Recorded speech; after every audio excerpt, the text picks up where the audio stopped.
Now we've got Wesley Dong versus Pei-Tung Liao of Taiwan, and ooh boy, and when they asked me, they said, hey Flake, which one of these matches do you feel like you want to do? I said, give me some Briar and Oldhim. These are two heroes I have a load of reps on, and this is a really fascinating matchup.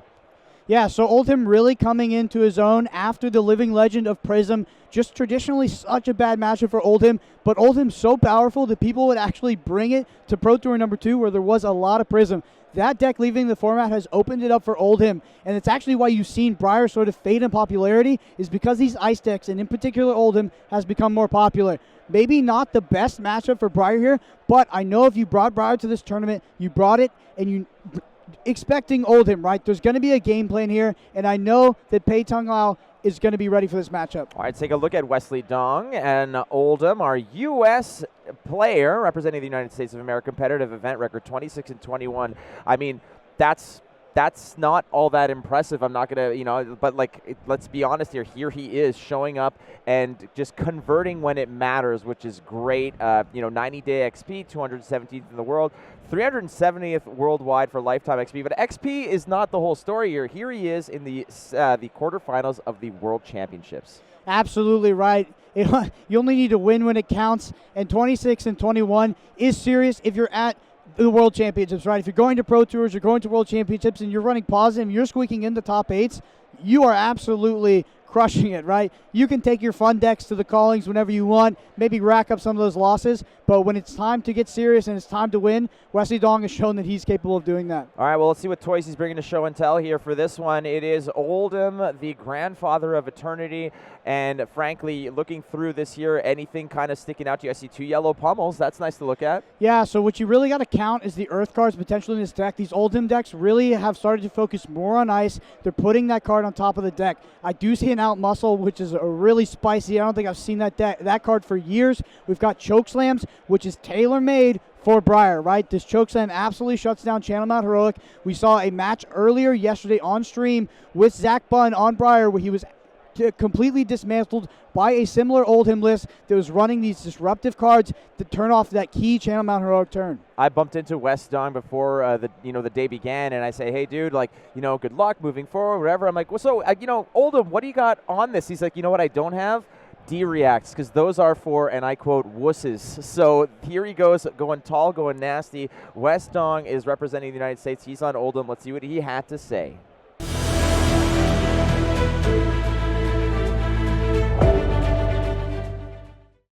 Hey everybody, I'm joined here by Wesley Dong, who just won his feature match over Michael Hamilton here to put yourself at X3.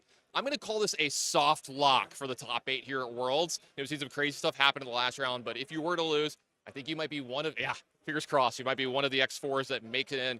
Now, you were playing Oldhim in Classic Constructed and Prism here in Blitz. Tell me a little bit about those decks and what made you make those choices.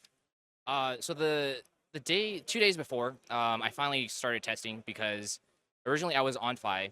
I've been playing Fi since Stubby Hammers. I really love that deck, but when I realized that the Oldhim deck stopped playing Pulse because it was banned, all of the new ice cards just made it so much more difficult when they have ice react every turn, more pummels. It just felt like the Fi matchup was very difficult. So I wanted to prepare a deck. I actually just ended up bringing Oldhim that was good into the popular decks that I would see, which was, I was predicting like Fi. I felt pretty comfortable in the mirror match. And then I think Icelander is probably pretty close. And what about Prism in Blitz? Oh, I knew people were going to play Icelander and Oldhim, so I did not practice much of Blitz at all, and I think this is actually the first time I've brought Prism to like a big tournament. But I've been a big fan of the class. The cards are very powerful and the cards are very pretty. So I just wanted to cheese some wins, but I played against 3 Icelanders and 1 Oldhim. So now you told me that your limited was a little bit of an inverse. You won 1-2 in your first draft deck, but you had a nice one in the 3-0 for your second draft. For sure. In the second draft, I was just praying to RNGs this one time. First pick Necria. Just praying. My first pack went really well. I got past Red Rakes, all of these nice Dromai cards, got my equipments, and then in my third pack, I opened Furnace, and I was like, you know what? Better lucky than good. Hey, sometimes we're just blessed, right? Blessed. All right, now one thing I wanted to ask you about, you're from Las Vegas, a place that has a near and dear to my heart. I lived there for a long time. We've known each other from that area. What was testing with those guys like, and what was your preparation for this tournament like? I actually, a few of my friends, they've been really busy. We haven't been playing as much. We traveled for, I think, Dallas, which our friend Peter Budensick won. And other than that, we've kind of been like, everyone's been busy. There's other events that happened. And I actually just started testing with friend Spencer Freeman and Emmanuel Anate from Arizona. And we've been playing on Talishore the last couple of days. But yeah, huge shout outs to all my teammates, Chris Higashi. I love you some Higashi. Yeah. Sean, John, Peter, Kenny. A lot of these, all of the biggest players, they all helped me test leading up to this. Absolutely. Now, one last question. This is the big one. If you were to take home this championship and become the world champion, what would it mean to you? Oh, it'd be great. I just want a trophy, man. I mean, don't we all? Yeah. So what happened was in the first few events that I played, like I think PT Lille, second PT, I was getting like top 64. And then at nationals, I did a little poorly, but I played the calling and got top 32. And this is, I think, my first time breaking out of that curse, I think. Yeah. So it means a lot, for sure. Yeah, well, you know what? If you make this top 8, you might be able to get a lot more than just that top 8 berth. You might be able to become the world champion. So good luck the rest of the weekend. Just thank you so much. Yeah, no problem.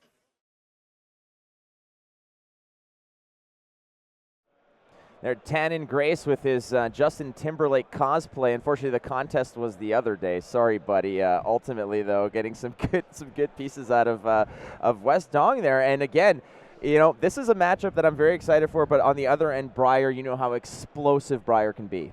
Absolutely. I mean, this is sort of an old school matchup, the Oldhim versus Briar. I think that if you were to ask the room, is Oldhim favored, is Briar favored, you'd probably be pretty close to be split down the middle, 50-50. I know a lot of Briar players think that they can beat the matchup, sometimes taking things like So Tomorrow. We saw Evergreen make its debut in the Calling Singapore recently. Like, Briar has ways to win, but the Oldhim deck ultimately very disruptive, and you saw that card Chokeslam, which is critical against a card like Channel Mount Heroic, which is Briar's main way to win the game, no matter what matchup.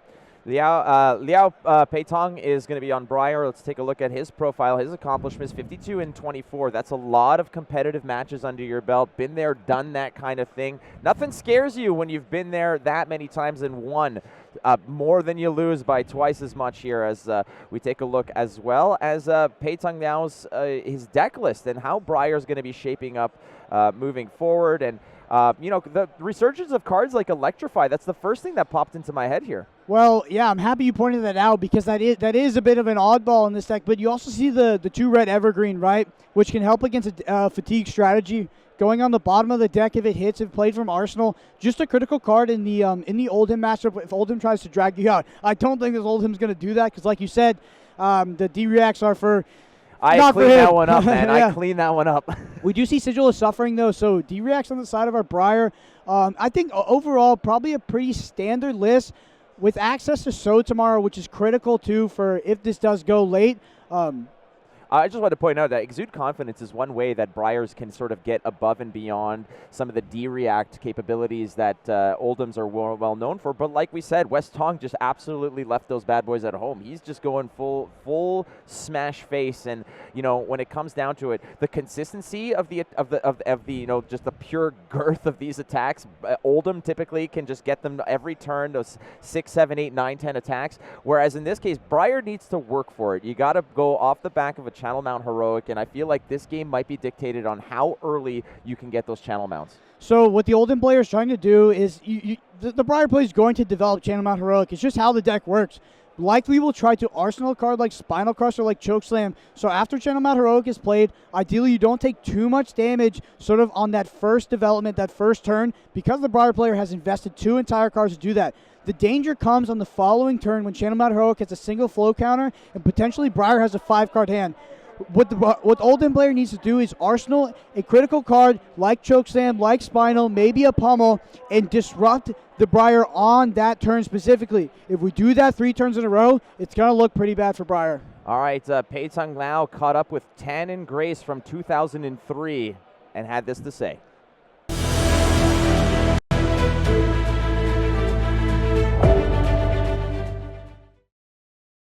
I'm here with top 8 competitor LPT, as he's called back home, and he is going to be playing in the top 8 as the 5th seed with Briar. You're going to be up against Oldhim. How do you feel about that match? I think this matchup is like 50-50, and I need to see game plan, say my game plan or not. 就是我觉得这个 matchup 就是50-50，然后看我前面就是我的 mountain 能打出多少的 value。So like he says like his matchup is like 50-50 to Oldhim, and he wants to try to see his mountain to get how much value from it to win a game. Now, let's say you were to win this world championship tomorrow, you're able to bring that home with you. What would that mean to you? It's like because Taiwan is the small country, and like a lot of people think Taiwan and Thailand is the same. So I hope I can win a champion to let the world to see Taiwan. Absolutely, I hope you do as well. Best of luck the rest of the weekend. Okay. Thanks. Thank you. Sorry.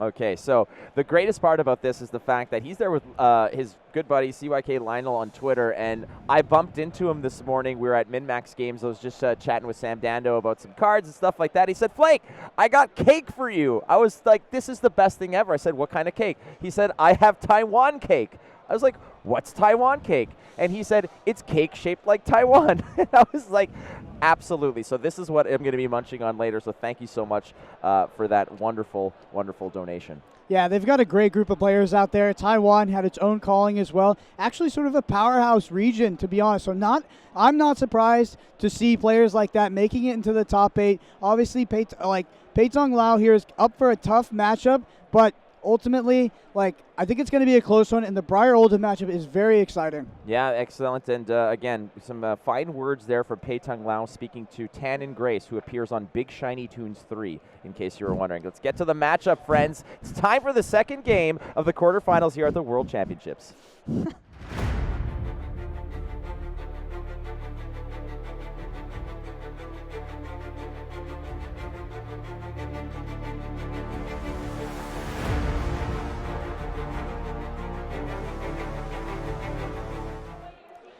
Yeah, so Wesley Dong here on Oldhim coming in at the 4th seed, and Pei-Tung Liao, Briar, Warden, Thorns, a matchup that we've seen over the years, but has been quite dynamic because these Oldhims have been able to change their deck list, right? With Prism leaving the format, you see Oldhims playing heavy ice cards, really moving away from that sort of fatigue earth game plan. And there's the fist bump to start it off. I want to look at the armor immediately. We see a Briar with Snapdragon Scaler, so this is not going to be Spellbound Creepers. And the Oldhim critically does have Stalagmite on their end and has packed the Null Rune Boots in order to have access to Arcane Barrier and not allow this Briar player to sort of grind them out over the long game with arcane damage.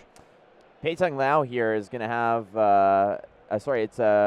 is going to have a little bit of a clearer run towards that life total against Oldhim because, like we mentioned earlier, Wesley Dong not running any D-React. He wants to be the aggressor. He wants to hit hard and nasty, running some pummels, yellow, red, the whole 9 yards. He wants to really punish a Briar player that might stumble early. And we've seen so many times, I've been in this position, we've seen it on stream, where a player on Briar will jam out a really good turn, buy a lot of cards, and then draw up into absolute rags. And that might be where Wesley Dong is trying to say, well, okay, on those turns where you do nothing, I better be able to clap back and punish you on that. As we start off the typical way, as Pei-Tung Liao is going to open up with a rune chant here, activated by the Grasp of the Arknight, and pitch away a So Tomorrow and just set things up a little bit. And the Briar player, the initial opening here, how much do they really want to send to an Oldhim player? So you usually don't want to send a lot because you're going to allow the Oldhim player to filter their hand. That being said, if you do draw something like a Channel Mount Heroic, you're absolutely going to slam it down. And if you can still get like 14 damage across or potentially swing the Rosetta Thorn, it's a good option. At the same time, you do not want to be opening yourself up to an Ice React with a single card in hand and be denied that arsenal. Therefore, we do see Grasp of the Arknight activated and a pretty common play for a turn 0 Briar in order to get just a little bit of incremental advantage. And here's a big attack that we're gonna see a lot of these sort of 4-cost cards that hit for 8, 1 in Chokeslam, but this one's gonna be Endless Winter. Usually, the highest value play this Oldhim can make is waiting for that Tunic counter and then playing a 4-cost card like this off of a single blue and Tunic. Nevertheless, we do see 2 resources floating, which is actually threatening a pummel on this initial Endless Winter. Yeah, Endless Winter is one of those cards that, again, it looks like there's text for ants on there, but there's a lot going on with an Endless Winter. It is not fused, so only a little bit of this text is actually going to remain relevant here, but ultimately, it's just, at the end of the day, it's 8 damage that Pei-Tung Liao is on the hook for over here. Now, there is options in terms of the Grasp of the Arknight. You do have the Crown of Providence. This is some equipment that will be able to sort of soak some damage here, but ultimately, at the end of the day, you don't know what Wesley Dong is holding on to. He did pitch away a pummel, and there is 2 resources floating, and he's just kind of hovering. And this situation always makes you uncomfortable when there's 2 floating in a card against the Guardian. Absolutely. But speaking to the armor and when the Briar is going to use that armor to block, I absolutely do not expect Pei-Tung Liao under any circumstance to block here, because what that armor is used for is when Pei-Tung Liao develops that Channel Mount Heroic, and Wesley Dong has saved that disruptive card in his arsenal to try to disrupt, to try to stop Pei-Tung Liao from playing that sort of follow-up Channel Mount Heroic turn. Pei-Tung Liao is going to utilize his armor in order to block with as few cards from hand as possible and get as much value as he can out of that Channel Mount Heroic. The armor economy for the Briar here is absolutely critical for having that sort of quote-unquote pop-off turn where you're going to deal a significant amount of the Oldhim's life total. Wesley Dong still presenting the aggression here with an Endless Winter. That's 8 attack the old-fashioned way, the way Grandma used to do it. Just 8 physical. Ultimately, Pei-Tung Liao knows that this is just the initial, this is the prologue to what could be a pretty nasty choose-your-own-adventure. But Briar here is just going to go ahead and soak it. This is a tale as old as time there, Brendan, where blocking and Briar seem to be it's kind of a last-ditch effort kind of thing. And just going to be on the hook for it here, no problem. But we're going to see what Briar can do. And if this is an early Channel Mount Heroic, that could probably dictate what this game's going to look like. So it could be right. So the thing about Endless Winter is it's really not that disruptive. So you see Pei-Tung Liao take 8 damage off the crack. He might have a Channel Mount Heroic. That would be best case scenario. But simply his cards just could do more damage as attacking cards than defensive cards, which is usually the case with a lot of Runeblade cards. You don't have to look far to see a 2 in the right corner and then a 4 in the left corner, and that tells you should probably be using these cards to attack rather than defend unless you absolutely need to defend with them.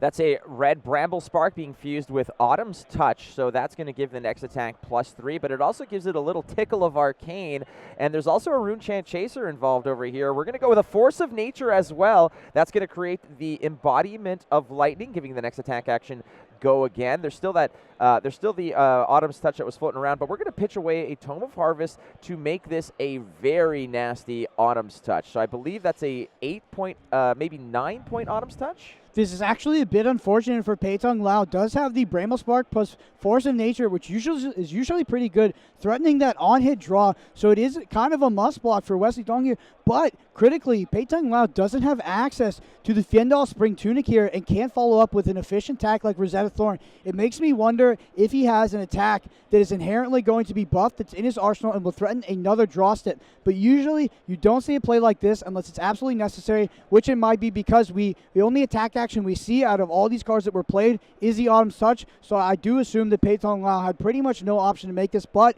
it is unfortunate that there is no additional resource in order to use to swing that Rosetta Thorn. What you were mentioning earlier in the previous sequence there was the fact that the Endless Winter is all cool and all, and if you're evaluating how to block, well, this is why you just take it off the chin. It's because I'll take 8, but you're getting 9, an on-hit trigger, a little Arcane off the bat as well. So it's going to be a little uncomfortable here for Pei-Tung Liao, as basically Force of Nature is creating a scenario where an on-hit from the Autumn's Touch will draw him a card, and that there's already a card in Arsenal. That Autumn's Touch has Go Again, so that card drawn essentially is going to also perhaps be pitchable for a Rosetta Thorn, creating another 2 and 2 of damage as well. So Wesley Dong also holding on to a Command and Conquer. There's a Terra Sunder in hand as well. So I'm wondering if he's thinking here, do I just block 2, pitch, and then swing a Command and Conquer back at him? I'm actually really looking to analyze this Force of Nature play and the decision to do no blocks. It tells me that Pei-Tung Liao has an attack that is inherently going to be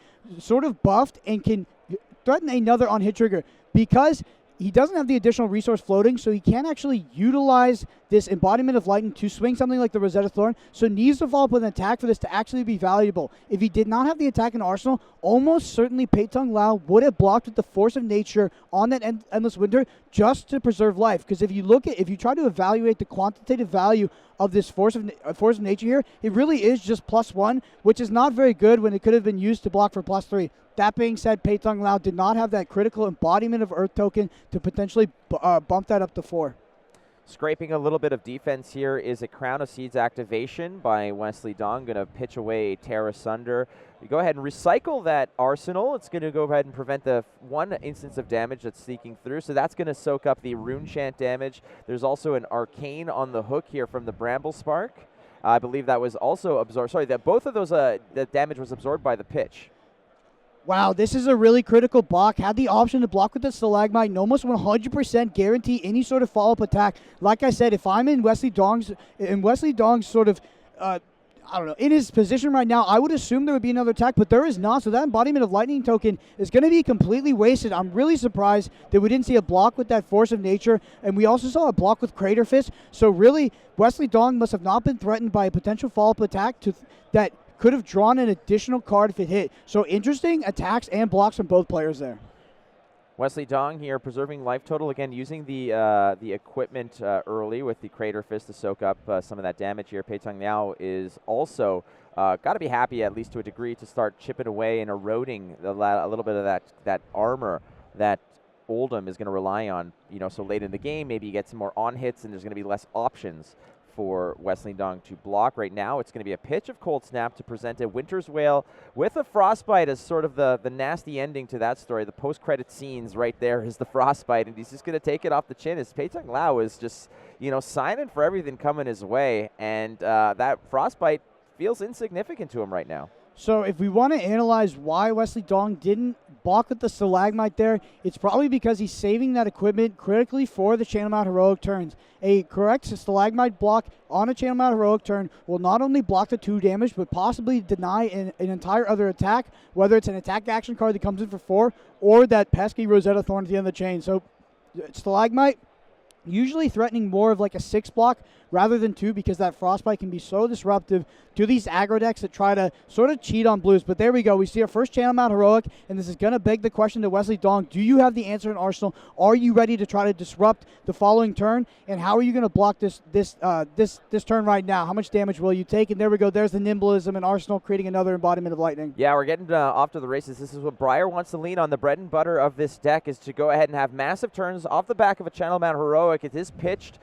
We pitched through the Frostbite, and the extra resource was taken from the Tunic value. We're going to go with the Channel Mount Heroic and Nimblism. That is a Lightning Surge. It's going to get a go again off the Lightning Token, the embodiment of Lightning. So this is coming in fat and sassy. It is a 10-point go again, and this is what Briar wants. It wants these cheap attacks that get supercharged with Channel Mount Heroic. So on the hook for 10 here, Wesley Dong is just looking at this and saying, okay, but he knows that this is what Briar wants. This is where Briar is basically going to get the work done on these turns. So what is the strategy here? Is it usually just to dump the entire hand? Is everything expendable when this happens? Well, it depends, right? So you do need to disrupt the following turn, because that's when most of the damage will actually be dealt. So on Pei-Tung Liao's side, you can opt to Arsenal this last card and set up for that sort of 5-card hand on Channel Mount Heroic. The danger is if the opponent has Command and Conquer Pummel, they can really disrupt that plan. So some people are sort of the ideology that you just play out all of the cards on this turn and don't open yourself up to any sort of Arsenal disruption. I want to point out the Frostbite from the Winter's Wail was actually pretty critical, because it took away the Tunic resource, which would have allowed Pei-Tung Liao here to swing the Rosetta Thorn after this and potentially Arsenal that attack action for the following 5-card hand. Right now, I do think that Pei-Tung Liao might be priced into actually playing out that attack action that could be in hand and just getting sort of the +3 now. But really interesting to see how impactful that Frostbite from Winter's Wail was. Sending in a Cranial Crush, a Macho Grande, some other 3 blocks in front of this, just preserving that life total. Wesley Dong is just going to go ahead and really staunchly stand in the way of all of this damage and just protecting poor old Oldhim there, and want to keep that life total really high. And you got to think that we're going to press on top of this Lightning Press. There's a pocket of them, a pair of them in the deck list for Pei-Tung Liao. That is going to go ahead and push that attack up to 13. Flake, that was in response to an ice react. So Wesley Dong committed an entire card to try to put that card on top of Pei-Tung Liao's deck, right? And Pei-Tung Liao was able to play the attack reaction out and pretty much negate that entire effect. A massive high value play for Pei-Tung Liao there and a total blowout for Wesley Dong. I think that Wesley absolutely has to ice react there, though, and that's just going to happen sometimes.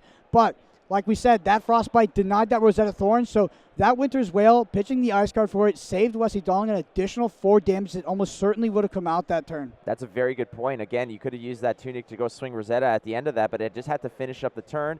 The Lightning Press is kind of like wheeled in and out. A lot of people just run one of them sometimes, and sometimes one of them is just enough. You see one Lightning Press early, you kind of have that in the back of your mind scratching away, maybe overblocking in certain cases, but ultimately here, the Channel Mount Heroic has one flow counter on it, and now it becomes more and more difficult to keep it on the board, as this is, like you said, this is usually the greasy turn. The turn you play Channel Mount Heroic is not as scary because you have to pitch for it, you have to play it, so that's usually 2 cards out of hand, and the follow-up is, you know, an attack maybe, maybe another non-attack, but it's after that when it gets nasty. But without an arsenal here, Pei-Tung Liao won't have necessarily the most potent of turns, but that doesn't mean you still can't push 20 to 25. Absolutely. These are the scariest turns, are the Channel Mount Heroic turns. Wesley Dong still does have that card in Arsenal and access to Tunic, so can use Tunic to activate Crown of Seeds in order to, off of his Tunic resources, in order to block with 5 cards from him, which is critical. I do want to point out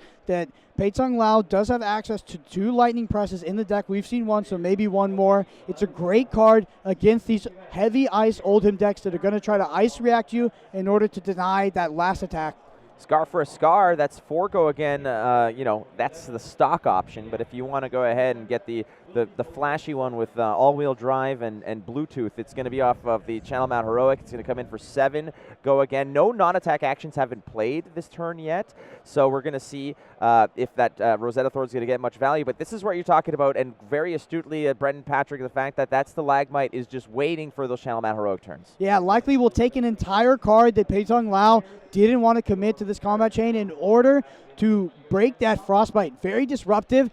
And on Channel Mount Heroic turns, we talked about Stalagmite blocking for 6, right, with that Frostbite on good turns. Well, on Channel Mount Heroic, it blocks for 9, which is just crazy value if it had taken an entire attack action card away from the Briar player. Yeah, Rampart of the Rams said, forget about it. And the old news, Stalagmite is really, really good in this matchup, as the Frostbite now kind of just haunting Pei-Tung Liao. The game plan is a little bit out the window there, but obviously you're always sometimes factoring in the Stalagmite. There's still another 2 Channel Mount Heroics floating around, so you know that eventually you're going to have to deal with this again. So Pei-Tung Liao can always just, you know, push as much damage, push through as much as you can. There's a Coax of Commotion. Now, no go again off that Coax.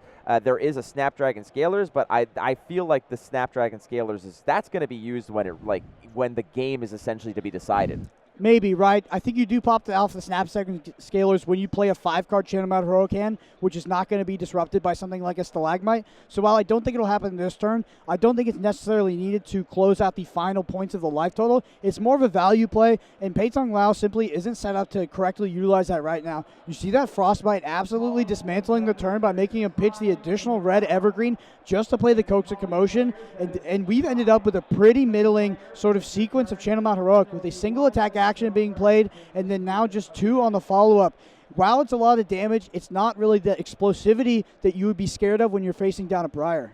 Is this just an auto snap-off of a Quicken token here if this hits?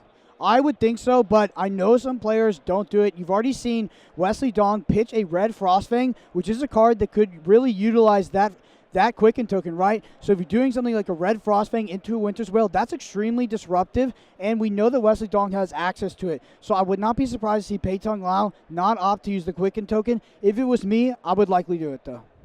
Just evaluating his discard pile, the Graveyard, that's where the Lightning Press did some work earlier, but right now, Coax of Commotion is what needs to be answered by Wesley Dong at 31. Pei-Tung Liao really took it off the chin early on.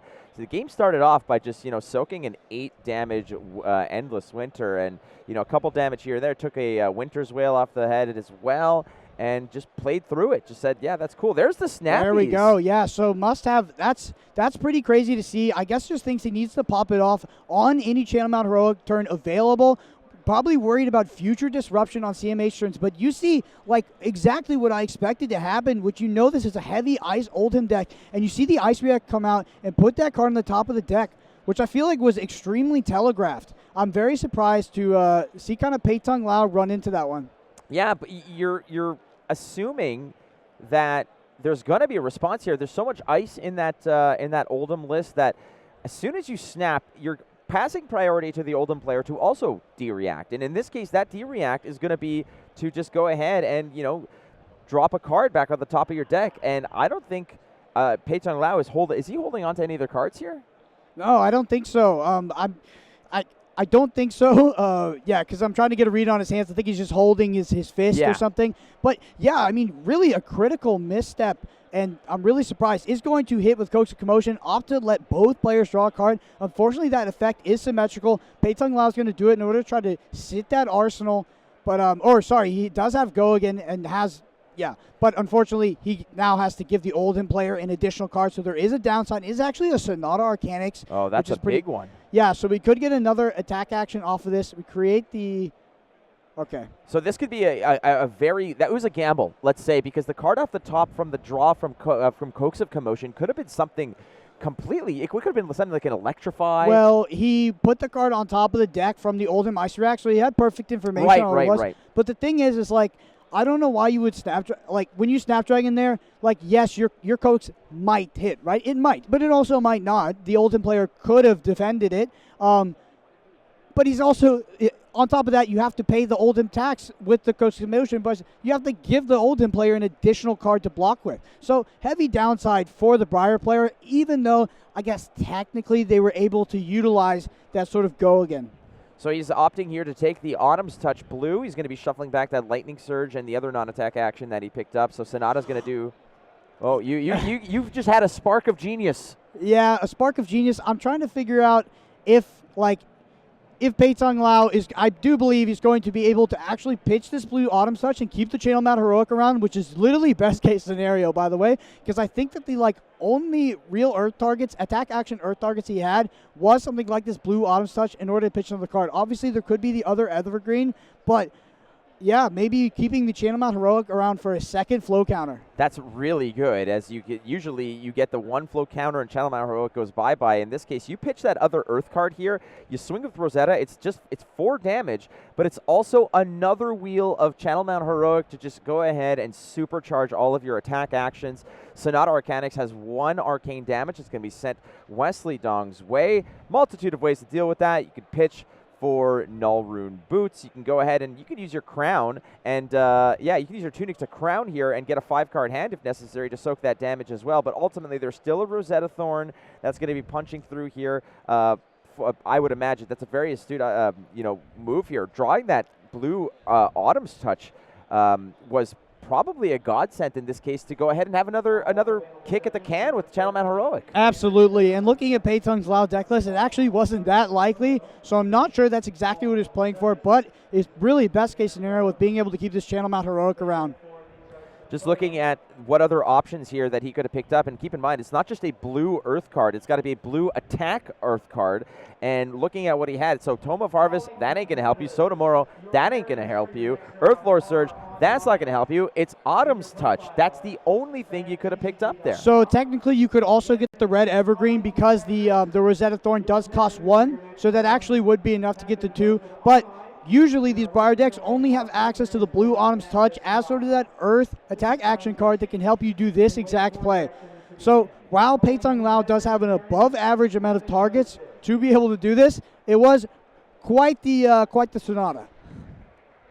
Quite the Sonata indeed. It's still there looking to get resolved. I think we're going to go ahead and just pitch to actually use the boots, the Null Rune Boots to absorb it. That way you can possibly even float out the Crown damage reduction to over towards the Arcane that's paired up with the Rosetta Thorn to clean that up. But still work to be done. We're going to go ahead and pitch, create a Rune Chant here with Grasp of the Arknight. And that's another Arcane, but it looks like there's plenty of resources here for Wesley Dong to just go ahead and, soak it up, no problem. 100%. The Rosetta Thorn is super telegraphed at this point, so you might as well activate your Crown of Seeds in order to block out the entire amount of Arcane damage. So the 2 float, again, the pitch of Autumn's Touch on Wesley Dong's side was to absorb the Arcane from Sonata Arcanix with the Null Rune Boots. There were still 2 floating, so we're going to absorb this Rune Chant as well. And then we're going to absorb 1 instance of Arcane from Rosetta Thorn, and the floating damage reduction from the Crown of Seeds is going to soak up the rest. So now there's 2 physical. So again, you got to be very sequenced. A lot of creative accounting when it comes to damage mitigation on Oldhim's side. But Wesley Dong's a pro, and he's done it pretty much masterfully here. We're not too deep into this game, but I'm really impressed with how Wesley Dong has been navigating this match so far. It really, I mean, really clean and perfect play. I'm expecting that he's very well prepared for this Briar matchup. There's something we don't see every day. It's a flow counter 2 on Channel Mount Heroic as Pei-Tung Liao kind of rolled the dice a bit on that Sonata Arcanix. It found gold. He just basically hit exactly what was needed here. So we're going to get another wheel of Channel Mount Heroic. That's the 3rd instance. That's the 3rd combat chain that has had inspiration from Channel Mount Heroic. But one channel is answered by another. Channel Lake Frigid is a wonderful response for these go-wide decks. How bad is this going to feel if you're, or is this going to affect Pei-Tung Liao's game plan? It's pretty good for Wesley Dong. Like, there's a lot of cards that are very good against Channel Mount Heroic. Channel Lake Frigid is one of them. Totally dismantle sort of Briar's ability to add multiple attacks to the combat chain and go wide, which is exactly what the Briar deck wants to do when it has that Channel Mount Heroic out. On top of that, if Pei-Tung Liao hasn't drawn a blue and has drawn all reds, he's not going to be doing much damage this turn at all. And I'm sure Wesley Dong feels great to sort of have navigated this first Channel Mount Heroic and be able to take tempo after this turn. Poor Channel Thunderstep, like the forgotten middle child when it comes to these cards here, as both of these channels have really been such integral parts to their respective decks that they've slotted into. Frankly, it's just basically been almost the entire identity of what Briar is let's just get these Channel Mount Heroic turns and go ape, as it were. And right now, Channel Lake Frigid has kind of sat there and said, all right, but you're going to probably need an extra blue to do anything nasty here. Yeah, Channel Lake Frigid is honestly one of the most powerful cards in the game, because if you just look at the math, right, like Channel Lake Frigid probably on average is at least +9, but you want to be getting like +12 out of it. Paying 3 for 12, 2-card 12 is absolutely unbelievable. You add that into it, like synergizes with Briar's game plan already, right, because it's playing the 0-cost go-agains and the additional on-hit triggers. It's really tailor-made for this Briar deck, and there's no way you can really justify playing Briar without that card because it's simply too good.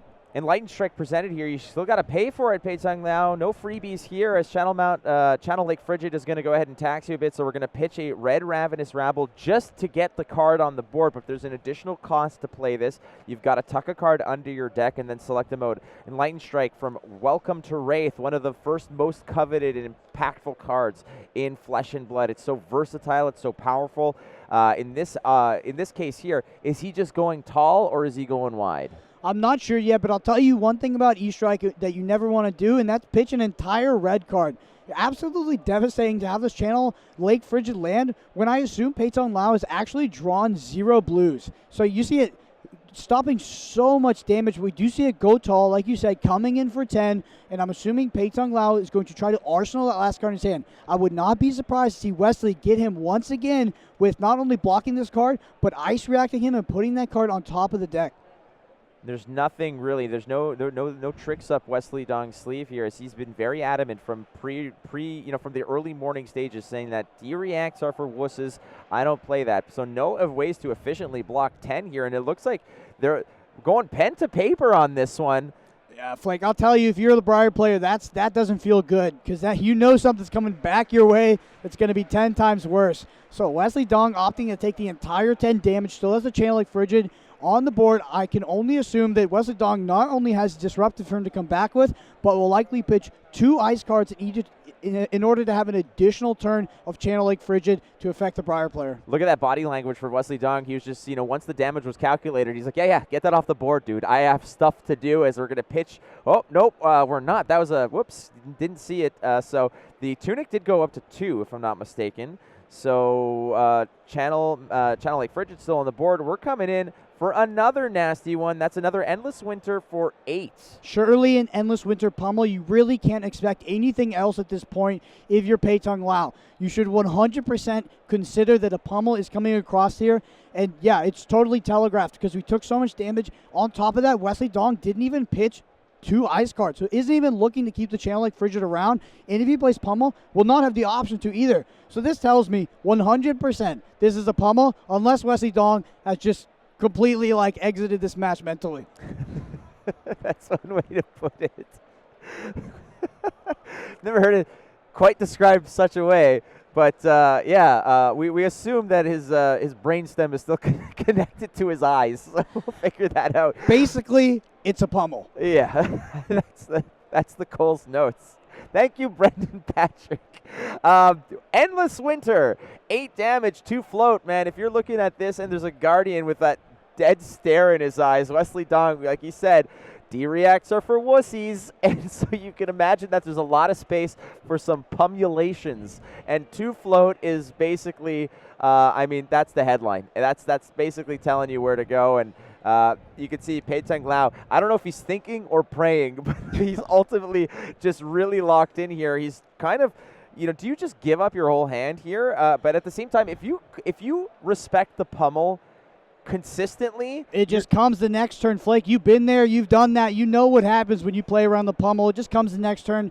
And Pei-Tung Liao, I'm assuming that after a little bit of prayer there, has decided to say no blocks, and there goes the pummel, and boom, couldn't have drawn it up any better. I mean, like you said, it's just, I've seen enough Marvel movies to know how they end, and that's kind of how it is. Is basically Captain America came through the portal and just went for it. On your left, he says, and it was a pummel right to his teeth, and we're going to slowly chip away at the life total there, as that is 12 damage that Pei-Tung Liao said, sure, I'll give you a free pass here, and suddenly it looks a lot cleaner here. It looks a lot more equalized. Pei-Tung Liao at 17, playing Briar. This is the quarterfinals of the World Championships of Flesh and Blood. Gets rid of Force of Nature. This is honestly a great match, really neck and neck. Could be any player's game here. If Pei-Tung Liao develops another Channel Mount Heroic soon after this, it could spell disaster for Wesley Dong. At the same time, Wesley just needs to make another play like the last turn cycle and probably cements himself firmly in the lead of this game. And just in case people are saying this in chat or whatever, yes, I'm fully aware it was Falcon that came through the portal that said on your left, Captain America was already there beating the living crap out of Thanos. I know. So Channel Mount Heroic. Yeah. That's a good thing to come out of a portal.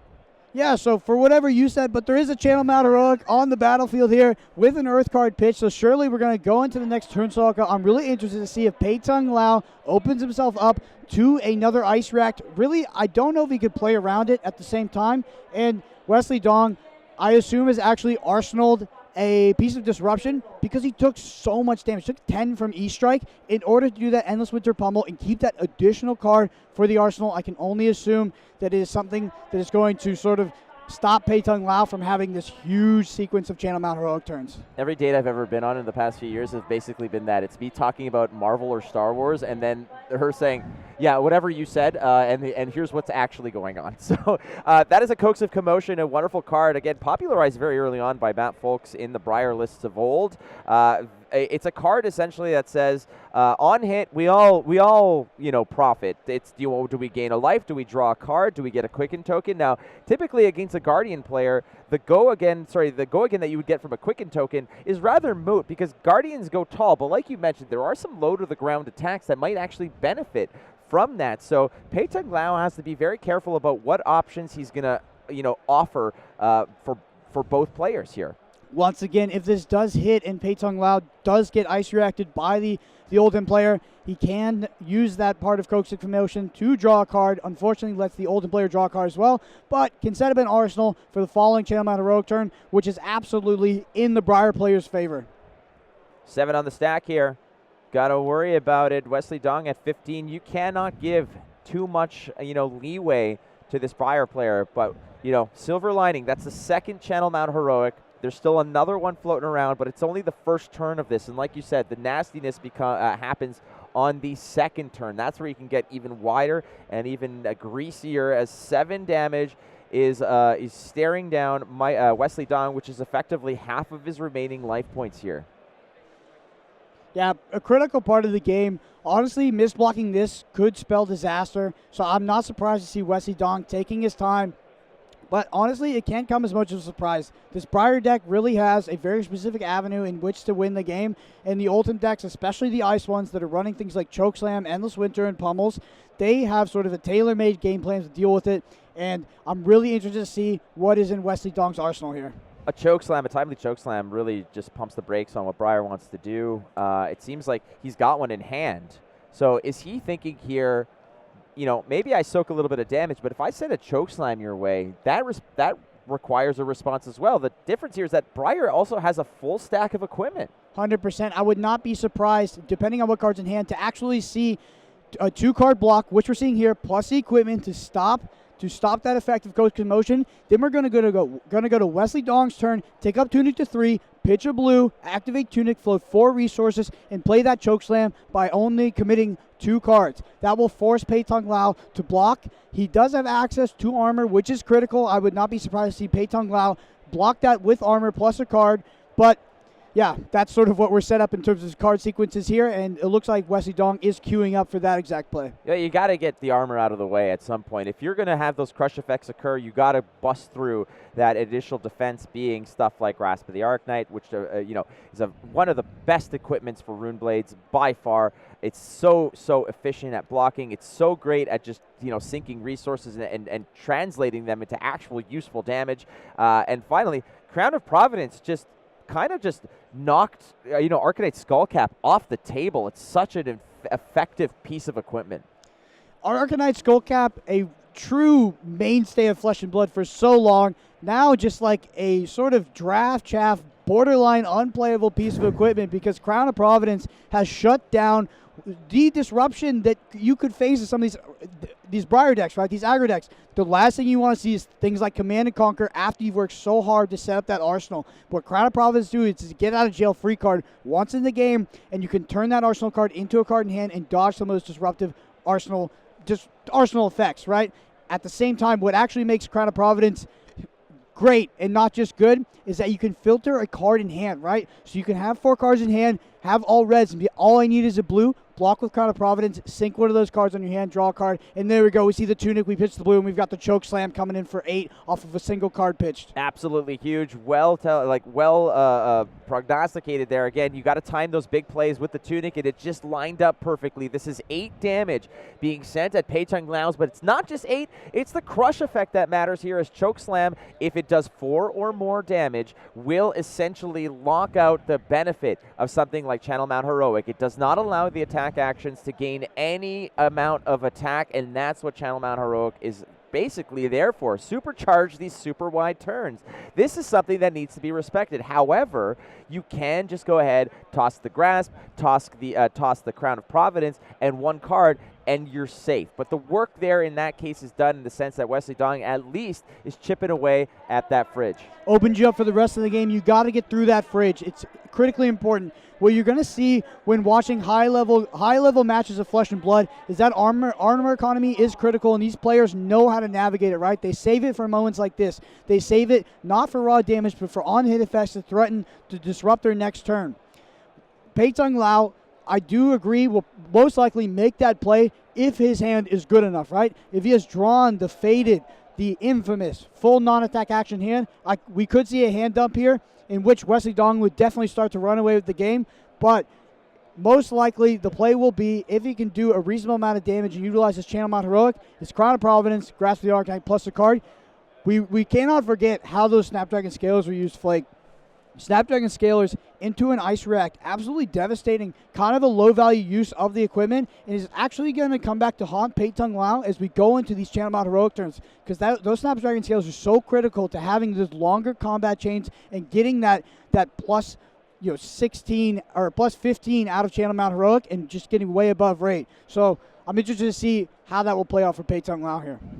8 still being thought of here. Pei-Tung Liao doing the calculating, what do I have in my own graveyard? What can I commit here? You do not want this Chokeslam to hit, to create the crush effect.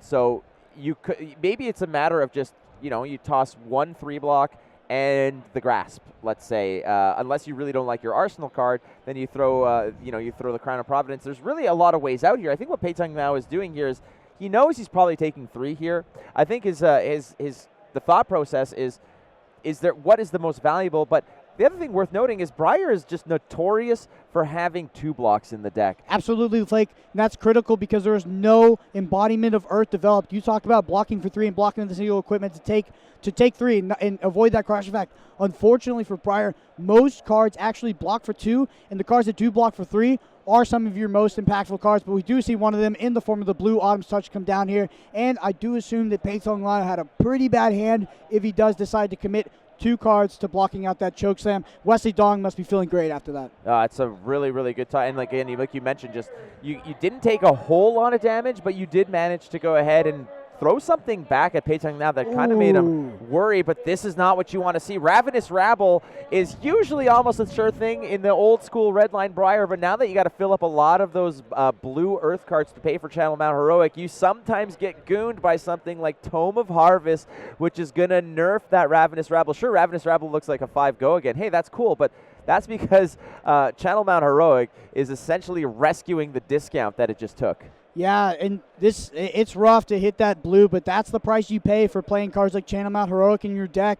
And having the Ravenous Rabble, I would not be surprised to see Wesley Dong Ice React, the last card in Pei-Tung Liao hand, onto the top of the deck if he has the card economy in hand to do it. At the same time, Stalagmite is available, and there could be a Stalagmite block in order to stop that Rosetta Thorn at the same time, right? Because we have Tunic Rosetta Thorn to follow this up. The non-attack action hasn't been played, so it's only for 2, but I do know quite a few Briar players, including sort of the infamous Brody Spurlock, one of the most famous Briar players here in the United States, does opt to usually use that Tunic resource to cash in the Rosetta Thorn for 2 and start stacking those Tunic counters again. It's all about value, and you got to be utilizing that Tunic as much as possible. That's a very good point. Sometimes you just sit on it for so long because you want to get the perfect use of it, but ultimately, if you're just sitting on it and you only use it every 5 turns or something like that, you've just left a lot of value in the bank. And again, it's hard to argue with Brody Spurlock as somebody who has such an incredible acumen, such a pedigree of competitive card gaming in such a short amount of time. Yeah. So I do not see an ice card in the hand of Wesley Dong right now. I know there is a pummel, right? So I actually could see Wesley Dong potentially taking a little bit of damage on this turn cycle and setting up to try to close out the game in the next 1 to 2 turn cycles by utilizing that pummel, maybe off a card in hand, and then following up with the card in his arsenal, which I can only assume is an impactful and disruptive card on the Briar curve, because we haven't seen it actually crowned away, and it's been sitting there for about 2 turns now. Wesley Dong at 15, done a really good job of protecting the life total. I know that he's taken a hit here at 25, but there's been Channel Mount Heroics on the board longer than there have not been Channel Mount Heroics on the board, frankly. And without D-Reacts to protect your life total the way he has is quite a big feat, frankly. And Pei-Tung Liao is still continuing on here. There's the first instance of Snatch, and that is going to be 7. No go again at the moment, and no real way, I think, to give it go again as far as I know? No, there is no way. So I did misspeak about the Ice React because I could not see that Pei-Tung Liao actually had that card in Arsenal. It blended in with the black sleeves. But, yeah, you could see potentially how impactful this Stalagmite would have been. There is the redundant card to pitch. But with there being no option to get go again, the Snatch, while it's actually not threatening at all, right? Because if it hits and Pei-Tung Liao is able to draw, it's just a redundant card in hand and pretty much won't do anything. The only thing you would have to, quote-unquote, worry about is something like Lightning Press, but I don't think you play around that. You do have to respect it, though, because Wesley Dong is at 10, so if a Lightning Press is in hand, he would die. Absolutely. In this case, yeah, Pei-Tung Liao with these stealth sleeves. So I appreciate the going horizontal just so we know that there's an actual deck there. But, just covering up a little bit of Briar's game text to show us that, yes, there is, in fact, an arsenal. Those matte black sleeves are tough to pick up on screen, but they're there. The cards are there, and the story as it stands right now is that there's a Snatch coming in for 7. The draw effect, I feel, is relatively redundant at this point unless, let's say that card, that's an Arsenal card, so a nice react here is not going to do a whole lot. So that's actually a card in hand, I believe. The Snatch came out of Arsenal. Really, Wesley Dong, if I'm Wesley Dong, the only thing I'm thinking about is Lightning Press, and I assume that he's seen his opponent's deck list. I haven't got confirmation, but I do believe it's open deck list here at the World Championships. So you have to play around it, right? It's like, do I commit my last block on Stalagmite? We've seen Wesley Dong take so much damage this turn. It is without a doubt that Wesley does want to keep the entire hand to crack back at the Briar player here. So how do you play around this snatch and not die to something like the second and last lightning press in the deck? I feel like in this case here, if Wesley Dong, let's say, just rolls the dice and says, you know what, I don't have you on Lightning Press. I'll take 7. I'll give you a card. I don't care because I have something that's even more devastating. What could that be? What could possibly follow up going down to 3 against the Briar player? So, Flake, I'll tell you, I think there's about 0% chance that Wesley Dong says no blocks to this because he does have access to Stalagmite and Tunic to block that 1 damage. No reason to open yourself up like that. At the same time, we do have Crown of Seeds.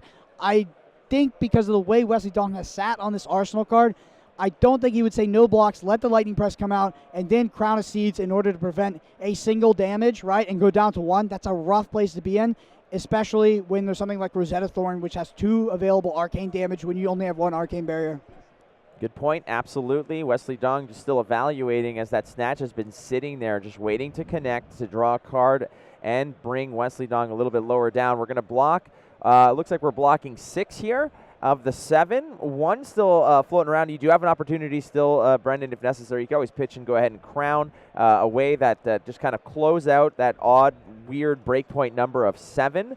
And Wes is kind of staring him down, saying, do you have it? It's action to you, my friend, and do you have a press here? Yeah, press being the best thing that Pei-Tung Liao could have right now, but we do see Wesley Dong blocking with the Spinal Crush, probably something that he wanted to keep in hand. So the 1 is going to leak through. The card drawn here is not really going to add to this particular turn. It's just another card draw that would have occurred naturally anyways at the end of the turn.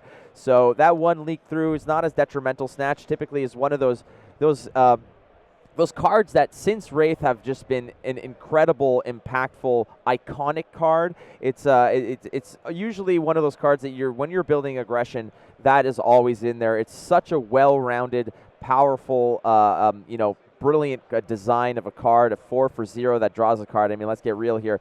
It's just a great iconic card from Wraith. And here we go. So the attack coming through. Spinal Crush, that needs some respect.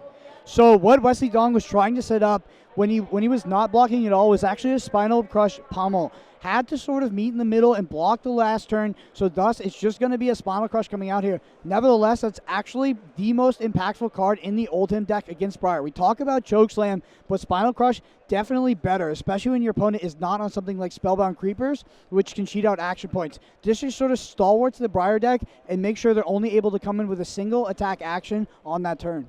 Still have 2 pieces of equipment there. Pei-Tung Liao has been very patient with the Grasp of the Arknight, been very patient with the Crown of Providence. If necessary, you got to block out 6 of this damage. So again, when Briar's playing with a lot of 2 blocks, there's no embodiment. There should be an embodiment of Earth out there. Yep, there is from the Snatch leaking damage here. So that might, put you a little bit up above rate on those non-attack actions that can maybe now block for 3 or possibly 4. Something like Force of Nature now becomes like a sink below. Absolutely. Interested to see how Pei-Tung Liao decides to block this. Is going into a turn where Pei-Tung Liao has the 5-card hand. I would not be surprised to see Pei-Tung Liao potentially, block us out with a card and armor and then present a 4-card hand that is lethal to Wesley Dong. Wesley Dong feeling a bit on the back foot right now, having to pitch two cards for the Spinal Crush after blocking with 2 cards. It will be denied that Arsenal, which is absolutely critical when you have access to a piece of equipment like Crown of Seeds and you're facing down that Rosetta Thorn. That Crown of Seeds allows you to get around that 2 instances of Arcane in combination with your Arcane Barrier on your boots and not take that damage. But without the Arsenal card, Wesley Dong is almost surely to leak damage on the following turn cycle with not much of a life total to work with. How valuable is that final charge just hanging on to that last Stalagmite block? It's pretty valuable, to be honest. We saw how disruptive it was last time. Absolutely critical in making the game as close as it has been. Speaking of cards, you mentioned Force of Nature, but a card that really has sort of moved out of Briar list. Impulsive Candlehold is actually being used to block for 4 here. We block with the Grasp as well, so it's going to be 6 total, only taking 3 from that Spinal Crush. Really a great scenario for Pei-Tung Liao to draw the Impulsive Candlehold on the turn where 3 cards are committed in order to put that Spinal Crush on the board, and Wesley Dong will go into the next turn cycle, or the next turn, without an arsenal. Grasp of the Arcanite is going to get a 1 Battle Worn token on it. No problem. That's fine. It doesn't have temper, so it can block 1 more time for 1, and then it could still remain there as a way to just generate rune chants. So it's a very, very useful card. We're going to come out with a Lightning Surge out of Arsenal. It's 4 Go Again, and it gets that Go Again because it was played from Arsenal. Again, that Redline Briar of old has sometimes it drops this card, and here it is once again making an appearance because you want to go wide and you don't want to pay a damn dime for it, and it's going to be Lightning Surge 4 Go Again. Really not what you want to see on Wesley Dong's side. Obviously, it could be worse, but starting with the 4 Go Again is pretty bad, especially considering the Snapdragon Skillers are gone. Wesley Dong was probably hoping going into Pei-Tung Liao, showing that Pei-Tung Liao was not going to have access to sort of Go Again like you're seeing on this Lightning Surge.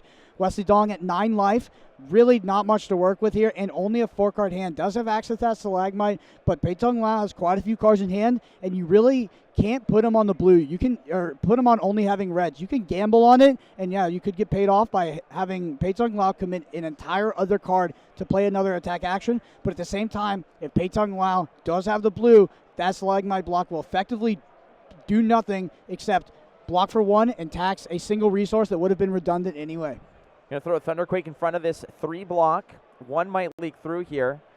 I don't believe there's an arsenal for Oldhim in this case, as Wesley Dong will not have an outlet for a Crown of Seeds to go ahead and soak a little bit of the damage here. So looks like 1's on the hook. We're going to create an Embodiment of Earth that's going to beef up a little bit for those non-attack actions in terms of blocking, but I think that blocking in this case for Pei-Tung now is not necessarily in the front of his mind. He wants the push damage. We're going to go ahead and, like I mentioned, we're going to sink some of that resources here to create a rune chant off of the Grasp of the Arcanite, 1 floating.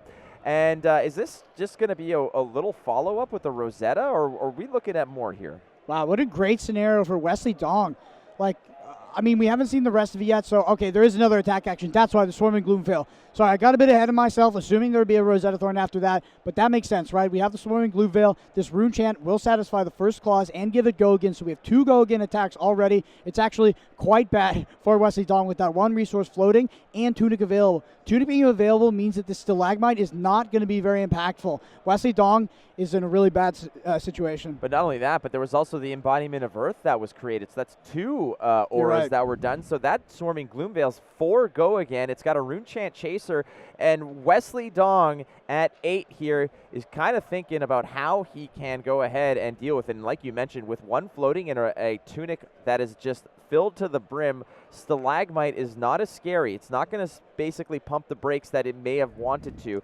So 1 Arcane from the Rune Chant, 4 Go Again from the Swarming Gloom Veil, Wesley Dong at 8. Pei-Tung Liao here has done a really good job of pushing forward, but Wesley Dong's strategy of, quote, not being a wuss and not bringing any D-reacts, you know, he's been aggressive. He's brought in Pei-Tung Liao down to 12, but I feel like he would just die for a sink below here. So, Flake, when you play against the Briar as an Oldhim player and Channel Mount Heroic is on the board more than it's not, he's always going to be a tough game, and that's what we've seen so far. Pei-Tung Liao drawing the Channel Mount Heroics, the 2 in a pretty close sequence, and thus kind of giving Wesley a beatdown. You know, Pei-Tung Liao opened himself up to that Ice React earlier in the game, kind of lost value on his Snapdragon Scalers, but is really just able to power through it because of the consistency of his Channel Mount Heroic plays. 4 Go Again. The Rune Chant hasn't been resolved yet. Trying to figure out what's the best way of, you know, utilizing the cards. You can always pitch to soak some of that damage. You've got no Rune Boots. You got the dancing shoes on. You could just moonwalk your way past all this arcane damage if you need to, but you got to pay for it. You got to pay entry. But 4 Go Again, Swarming Gloom Veil. What's the follow-up here? It's game to, you know, it's Wesley Dong's decision to make here. And I got to ask you, Brendan, I mean, how much can you possibly take before it can become scary? Tournament life on the line. You're at the, you know, the San Jose World Championships of Flesh and Blood, and you're staring down a lethal turn, and probably on the back foot is Wesley Dong. It is not surprising that they thought so much about this. You know, you got to try to think yourself out of it, even when it looks grim, and that it does right now. And the thing he's probably thinking about most here is the Ice React, right? Is the Ice React going to be impactful enough? Likely no, because the Fandal Spring Tunic is available. But if that card in hand, which we see sort of sideways there near Pei-Tung Liao's arsenal zone, is another thing like another Swarming Gloomfell, you're pretty much dead.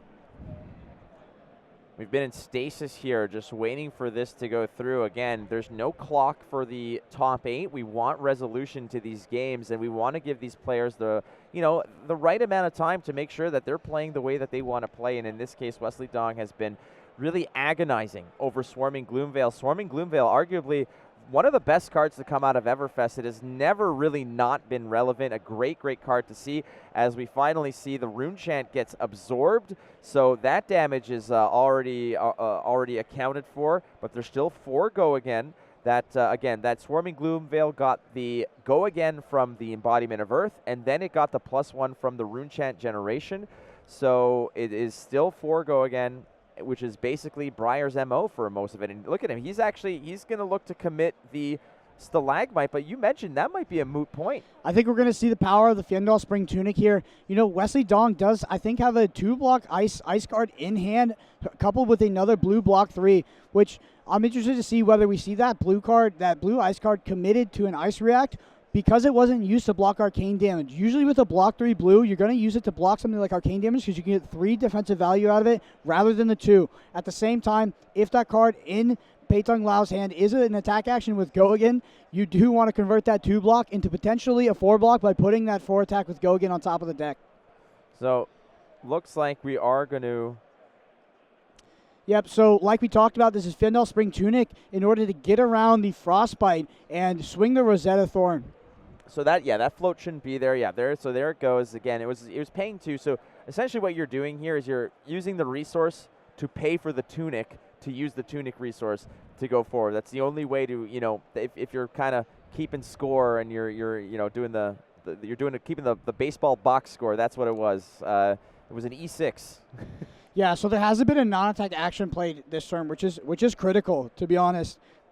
And now I think Wesley Dong wonders about the ice react, but surely Wesley Dong is going to play into having an arsenal on the following turn. But there we go. Would you see the ice react? The card is going to go on top of the deck.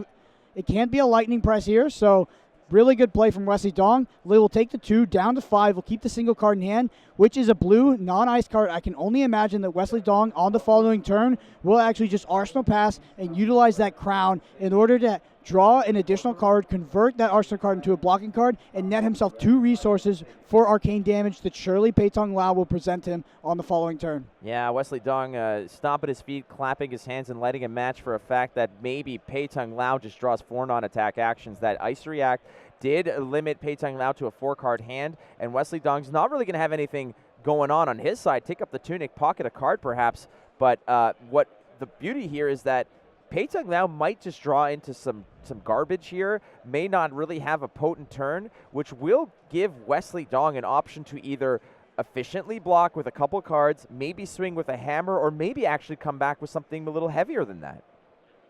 Absolutely.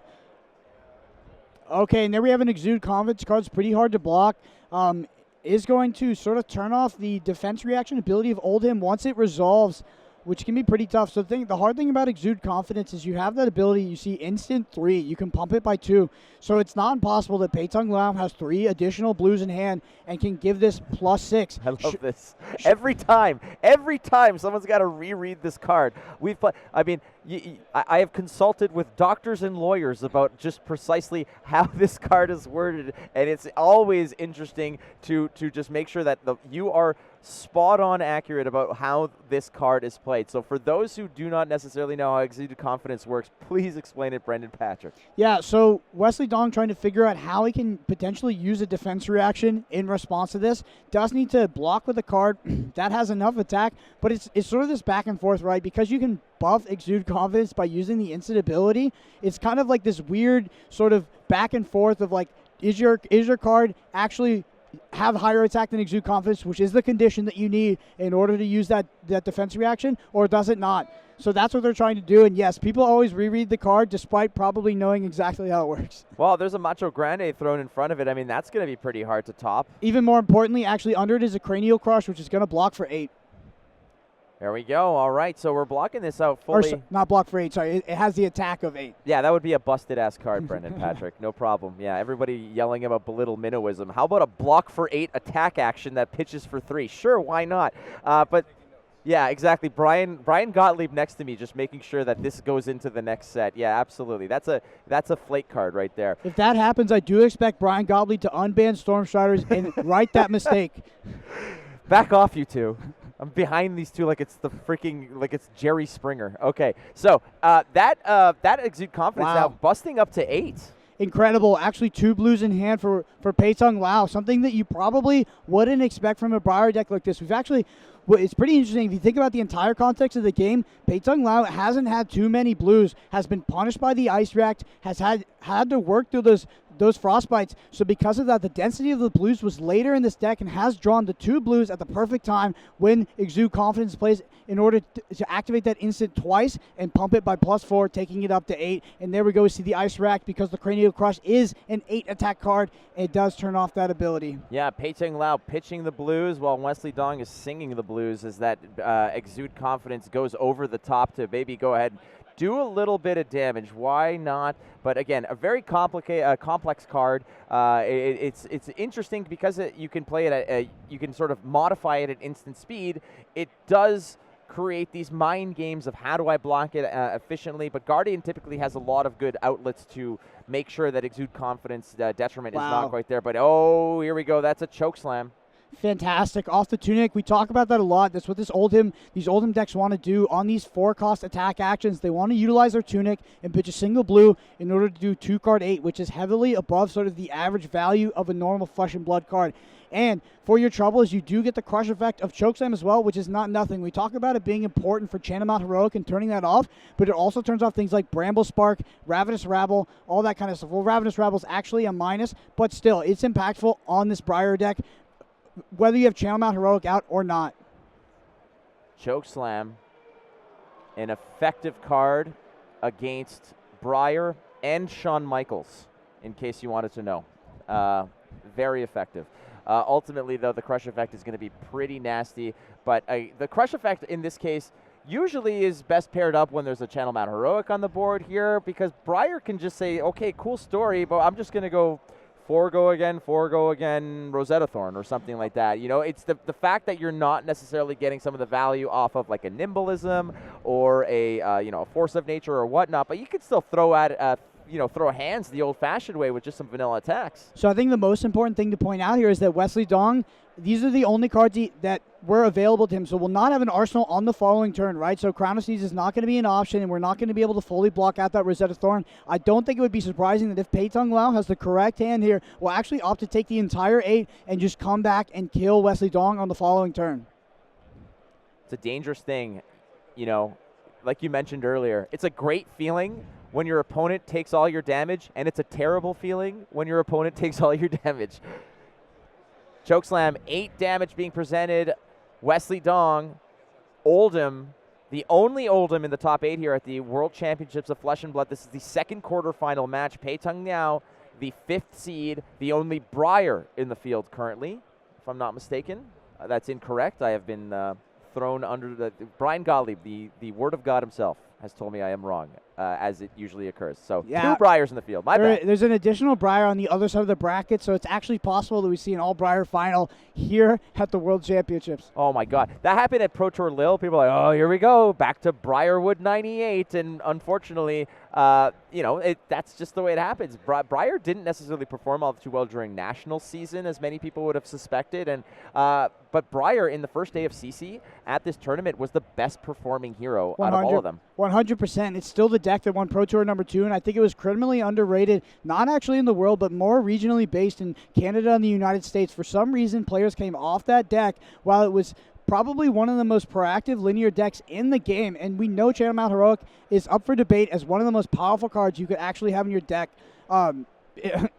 If you're exposed to every single card, right? It's crazy. So I'm surprised to see the U.S. players not playing it, but also not surprised to see it converting so well and doing so well at this tournament. All right, here it comes. This is a Rune Champion generated off of the Grasp of the Arcanate. Nimblism, that cost you nothing. Swarming Gloomveil, that cost you nothing. So the recipe's all there. You've got the non-attack, you've got the attack with 1 floating. Stalagmite is old news now, as Rosetta Thorn is just humming. It's just buzzing, getting ready to maybe close out this game. 6 physical, 1 Arcane from the Rune Chant, and Rosetta Thorn is just looking to poke and prod to maybe close this out for Pei-Tung Liao. So I'm actually, if I'm Wesley Dong, I'm kind of regretting that last stalagmite block because it would be absolutely critical here, turning off this Rosetta Thorn, which is going to come in for 4.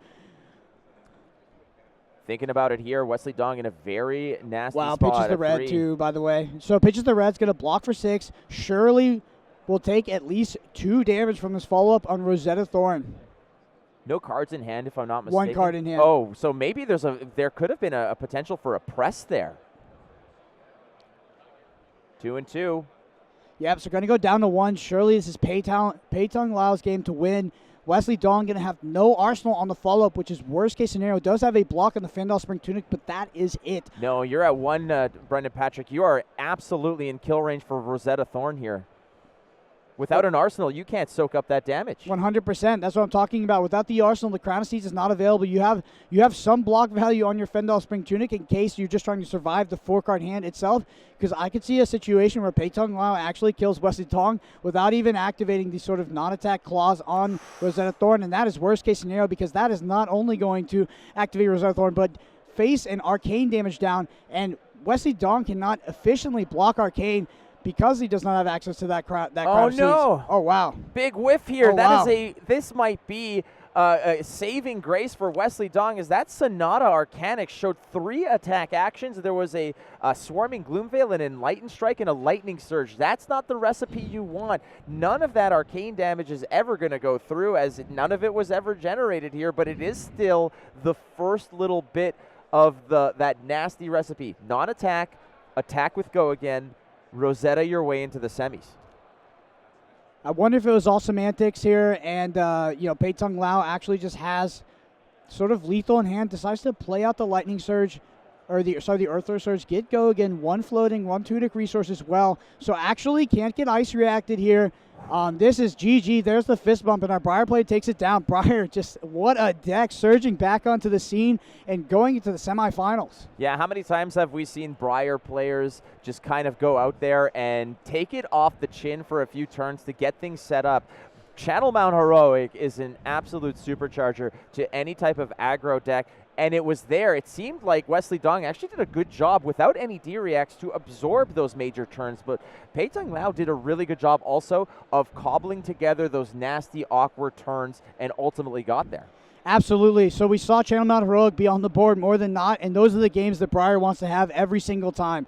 I think that our Guardian player there really navigated the match well. I was very impressed with the sort of the tight play. It felt very technical, and unfortunately the match didn't go their way, but it was a close match. And I think we've shown that Briar can beat these Oldhims. People used Oldhim as an excuse not to play Briar, which I think is absolutely crazy. People attributed that to Oldhim playing things like Hypothermia, but you look at these Oldhim lists in this tournament, almost none of them are playing that card, and Briar's back on the scene, and I know that our European and Asian players never forgot about that deck, and that's why they're having so much success.